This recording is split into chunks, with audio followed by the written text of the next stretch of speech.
దేవుడు చెప్పాడు ధైర్యంగా, ఎందుకంటే ఆయన నామములోనే ప్రతి శాపము, ప్రతి దుష్టుడి శక్తి కొట్టివేయబడింది.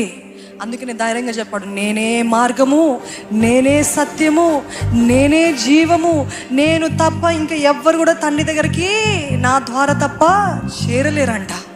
ఈరోజు ఎవరైనా ఏ మనుషుడైనా అంత ధైర్యంగా చెప్పగలుగుతాడు? నో. బికాస్ యేసు ప్రభు ఈ లోకము కోసము త్యాగమై సమర్పించుకొని లోబడి తండ్రి చిత్తాన్ని నెరవేర్చాడు, పునరుత్థానుడు అయ్యాడు. కాబట్టి భూమి అందే కానీ, భూమి క్రిందే కానీ, పైన ఆకాశం అందే కానీ, పరలోకం అందే కానీ అన్ని నామముల కంటే పైనామంగా చేయబడింది ఎవరి నామం అండి? ఎవరి నామం అండి? గట్టి చెప్పండి, యేసయ్య అని రోషంతో చెప్పండి. యేసయ్య అని పలుకుదామా? ఆ నామములు మనకి జయముంది. ఎస్.